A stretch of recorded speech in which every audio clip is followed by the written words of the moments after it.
Hello दोस्तों, मैं एक बार फिर अपने यूट्यूब चैनल मेटलर्जी विद विकास में आपका स्वागत करता हूँ। दोस्तों, आज मेरा जो टॉपिक रहेगा, वो रहेगा short spread test. Short spread test कैसे करते हैं, इसका ऑलरेडी मैं वीडियो डाल दिया हूँ। अब आज मैं बताऊँगा कि सॉल्यूशन कैसे प्रिपेयर करते हैं और फॉग कलेक्शन।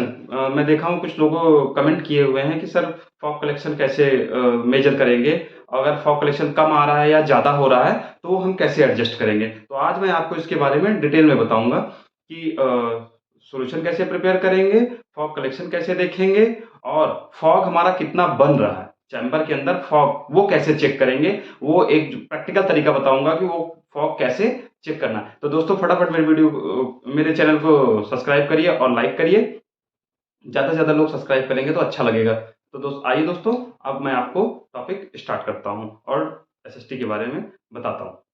तो दोस्तों, एसएसटी एक ऑलरेडी मैंने वीडियो डाल रखा है और मैं अब आपको बता रहा हूँ कि एसएसटी करते क्यों हैं और उसका सॉल्यूशन, उसमें जो सॉल्यूशन यूज होता है वो हम कैसे यूज करते हैं, वो कैसे बनाते हैं, वो कैसे प्रिपेयर करते हैं। आइए, तो दोस्तों सबसे पहले एसएसटी का मतलब हो गया शार्ट स्प्रे टेस्ट।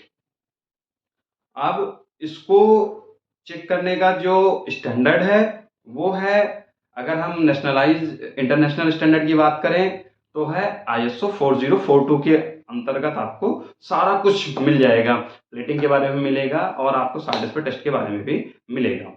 ISO 4042 और ISO 2000 में आपको रहेगा सॉल्यूशन कैसे प्रिपेयर करेंगे और सैंपल कैसे प्रिपेयर करेंगे, ये सारा चीज।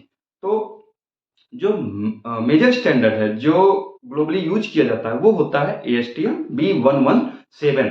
जो उसका लेटेस्ट रिवीजन चल रहा है वो चल रहा है 2019।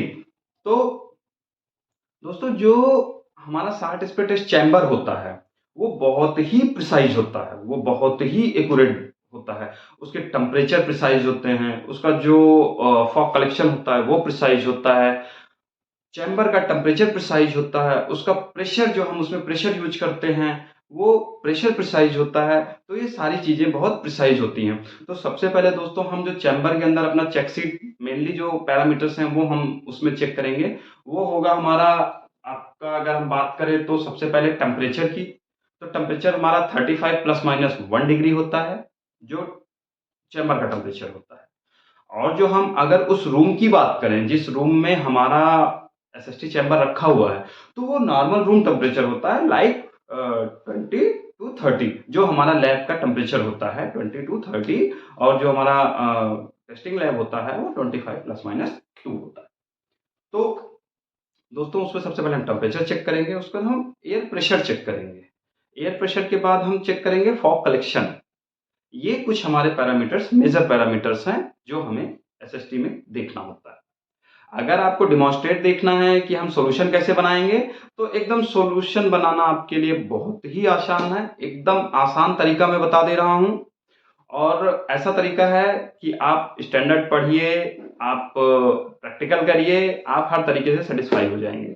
तो जो हमारा सॉल्यूशन बनाने का तरीका है वो है दोस्तों 100 लीटर, 100 लीटर में हम सॉल्यूशन को बनाएंगे। वो कैसे बनाएंगे वो मैं आपको बताता हूँ। आपका जो एसएसटी चैम्बर है उसका एक टैंक होगा चैम्बर का, 100 लीटर, 50 लीटर, 200 लीटर। वैसे जो आ रहे हैं वो भी 100 लीटर ही आ रहे हैं। 100 लीटर से ज़्यादा तो अभी कोई कंपनी नहीं मैन्युफैक्चरिंग करे। आप चाहे रेस्टो का ले लो, चाहे प्रेस्टीज का ले लो, और भी जो भी हैं वो सभी 100 लीटर का ही टैंक बना के दे रहे हैं। तो 100 लीटर को बनाने के लिए हमें क्या करना है, सबसे पहले मैं ऑलरेडी ये बता चुका हूँ आपको एक वीडियो में, लेकिन मैं दोबारा बता दे रहा हूँ। यहीं से हम निकल के आएगा कि हम फॉग कलेक्शन कैसे करेंगे और फॉग कलेक्शन करने का जो तरीका है वो भी मैं आपको बता रहा हूँ। तो अभी मैं आपको सॉल्यूशन का बता दे रहा हूँ। तो 100 लीटर जो सॉल्यूशन बनाना है उसमें सबसे पहले हमें लेना है 5 kg industrial chloride, I mean sodium chloride, industrial sodium chloride. ये वाला सोडियम क्लोराइड क्लोराइड नहीं दोस्तों की जो हम घर में यूज करते हैं सब्जी दाल बनाने में, ये वाला नहीं। हमारा इंडस्ट्रियल क्लोराइड आता है, हम जो भी हमारे एसएसटी चैम्बर प्रोवाइडर हैं वो आपको सोर्स बता देंगे। और अगर दोस्तों आपको सोर्स नहीं मिल रहा है, मशीन अगर आपको नई परचेज करनी है या आपको क्लोराइड परचेज करना है या आपको डीएम वाटर लेना है, तो आप मेरे से भी सजेशन ले सकते हो फ़ोन पे। हमने ऑलरेडी अपना नंबर आपको अपने यूट्यूब चैनल पे दे रखा है। और मतलब जैसे कोई भी सॉल्यूशन है, कोई भी इश्यू है, तो आप मेरे को डायरेक्ट कॉल कर सकते हो। मैं कॉल नहीं पिक कर पा रहा हूँ तो आप मेरे को व्हाट्सअप भी कर सकते हो, मैं सॉल्यूशन दे देता हूँ। जो मेरे को पता होता है वो मैं सॉल्यूशन देता हूँ, जो नहीं पता होता है मैं कहीं से स्टडी करके, कहीं से अरेंज करके मैं आपको देता ज़रूर हूँ। आप कभी भी देख लेना, मैं कमेंट का रिप्लाई भी करता हूँ। और बहुत अच्छा लगता है आप लोग कमेंट में पूछते हो, या कोई इश्यू होता है तो आप डायरेक्ट कॉल कर लेते हो। बहुत लोगों का कॉल आता है मेरे पास और मैं उनका सॉल्यूशन प्रोवाइड। एनीवे, हम अपने पॉइंट पे बात करते हैं। तो 100 लीटर में हमें 5 केजी हमें सोडियम क्लोराइड लेना है और 95 लीटर हमें पानी लेना है। याद रखना दोस्तों, डीएम वाटर ही होना चाहिए। ये tap water, running water, normal water नहीं होना चाहिए, डीएम वाटर ही। Because of no cationic current, no anionic current. आप लोगों को अच्छे से पता होगा, अगर आप लोग मेटलर्जी लैब में या केमिकल लैब में या किसी भी लैब में आप काम कर रहे हो, तो आप लोगों को पता होगा कि क्या होता है DM water. No cationic, no anionic current. एक लाइन में मैं बात करूं तो ना धनायन होता है ना ऋणायन होता है, ना कैटायनिक करंट ना एनायनिक, वो न्यूट्रल होता है, उसका पीएच न्यूट्रल होता है, 7 डाउन होता है। ओके, तो अब हम 100 लीटर में 100 लीटर के सॉल्यूशन में 5 केजी नमक डाल दिए, 95 लीटर हमने वाटर डाल दिया, डीएम वाटर। अब हमको इसको अच्छे से सेक कर लेना है। सेक कैसे करेंगे? आप कोई पाइप ले लीजिए, प्लास्टिक की पाइप इतना बड़ा ले लीजिए कि आप अच्छे से सेक कर सकते हैं। उसको सेक करिए आप लगभग 5 मिनट तक, जब तक आपका पानी पूरी तरीके से, आपका सोडियम क्लोराइड पूरी तरीके से पानी में डिजॉल्व ना हो जाए। ठीक है, 5 मिनट तक आप उसको घोलिए। घोलने के बाद आप उसका पीएच चेक करिए। पीएच उसका होना चाहिए 6.5 टू 7.2, टैंक का पीएच 6.5 टू 7.2, ये पीएच होना चाहिए एज पर स्टैंडर्ड। आप B117 में देखेंगे 6.5 से 7.2 दिया हुआ है। ओके दोस्तों, आपका सॉल्यूशन बन गया। अब सॉल्यूशन बना, आप उसको उठा के डालिए उसमें, टैंक में डालिए। अब आपको क्या करना है, आप ऑलरेडी टैंक में ही बनाए हुए हैं सॉल्यूशन को। अब आप क्या करेंगे, पीएच चेक करेंगे। पीएच आपका मेंटेन है, नो इश्यू, आपका सॉल्यूशन आपका रेडी है। ओके, उसके बाद अब आपको चेक करना है फॉग। फॉग कैसे चेक करेंगे दोस्तों? जो हमारा उसमें एक रेगुलेटर होता है, जो हम न्यूमेटिक एयर को पास करते हैं मशीन के अंदर, एक रेगुलेटर होता है, नॉब होता है।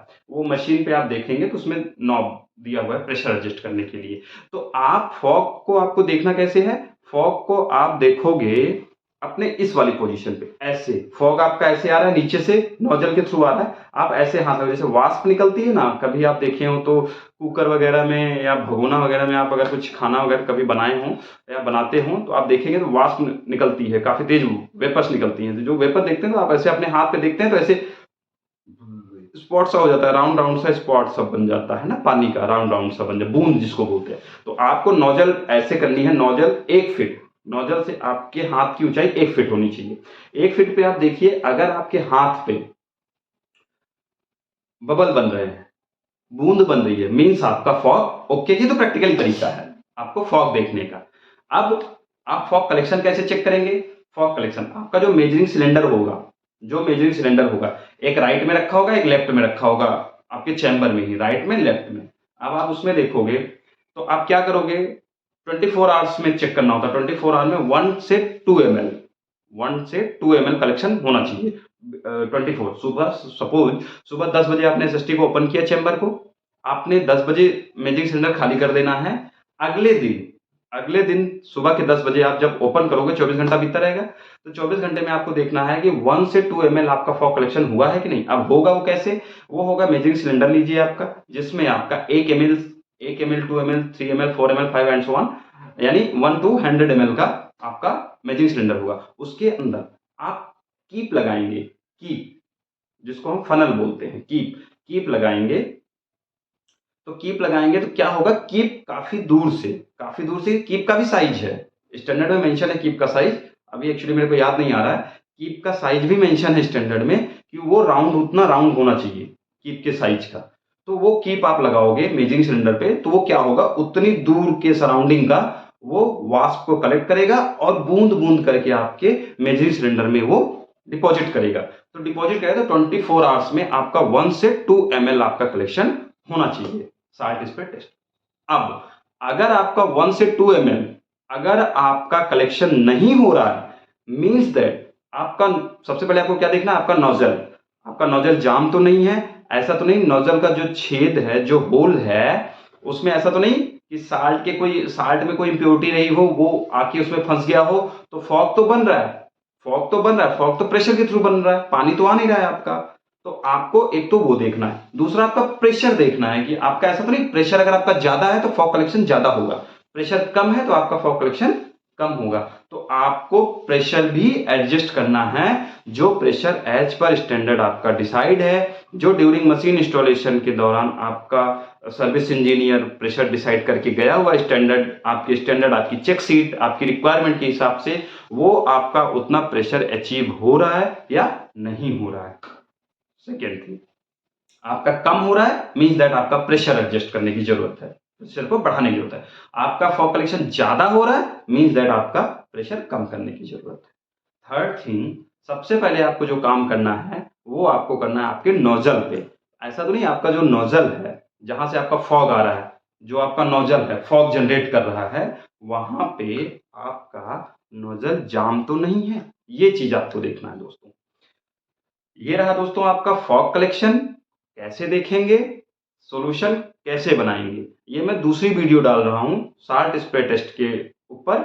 एक वीडियो मैंने डाला है साल्ट स्प्रे करते क्यों हैं, आज मैं डाल दिया आपको साल्ट स्प्रे का सॉल्यूशन कैसे बनाएंगे और आपका जो फॉग कलेक्शन होगा वो हम कैसे चेक करेंगे। दोस्तों फॉग कलेक्शन का विशेष ध्यान रखना है, जो मेजिक सिलेंडर होगा वो आपका जो आपकी उसकी यूनिट होगी 1 to 100 और जो आपकी उसमें आएगा ml की जो मार्किंग होगी 1 ml 2 ml 3 ml 4 ml 5 ml ऐसे होगा। ठीक है, ये आपको ध्यान रखना है। कीप आपको एज पर स्टैंडर्ड खरीदना है, जो आपको B117 2019 में आपको मेंशन किया हुआ है, साफ साफ मेंशन किया हुआ है कि उसका साइज क्या होना चाहिए, कितना होना चाहिए, उसके हिसाब से आपका कलेक्शन और आपका सैंपल से आपका नोजल से कितनी दूर पे आपको रखना है, राइट और लेफ्ट में दो में जो आपको मैजिक सिलेंडर रखना है वो कितनी दूर में रखना है वो भी आपको मेंशन किया हुआ है। वो फिट में स्टैंडर्ड में फिट में दिया हुआ है कि नोजल से 1 फीट 1.5 फीट ऐसे आपको मेंशन किया हुआ है। तो आप एक बार ये टेस्ट करने से पहले या ये प्रैक्टिकल करने से पहले आप एक बार स्टैंडर्ड को जरूर देख लेना। इससे रिलेटेड अगर आपको कोई भी क्वेरी है तो आप मेरे को कमेंट में पूछ सकते हो, डायरेक्ट कॉल कर सकते हो, आप व्हाट्सअप कर सकते हो, मैं आपको इजीली आपको और डिफाइन कर दूंगा। अगर दोस्तों इसमें कोई कमी लगी हो तो आप मेरे को कमेंट में जरूर बताएं और अगर कोई भी प्रॉब्लम है आपको इससे रिगार्डिंग तो आप मेरे को जरूर पूछें। और थर्ड थिंग, अगर आपको sodium chloride DM water machine अगर परचेज करना है, आपको कोई प्रॉब्लम हो रही है परचेज करने में, कोई आपको स्पेसिफिकेशन नहीं समझ में आ रहा है तो वो आप मेरे से डायरेक्ट डिस्कस कर सकते हो। उसके बाद आपको अगर कौन सी मशीन बेटर रहेगी कंपैरिजन वो भी मैं आपको बता सकता हूँ। ये दोस्तों अभी मैं आपको एज अ सजेशन मैं आपको इजीली बता सकता हूँ, आप कभी भी मेरे को पूछ सकते हो। तो आज के लिए दोस्तों इतना ही, बाकी मिलते हैं नेक्स्ट वीडियो में। मेरी वीडियो कैसी लगी आप कमेंट में जरूर बताएं। धन्यवाद।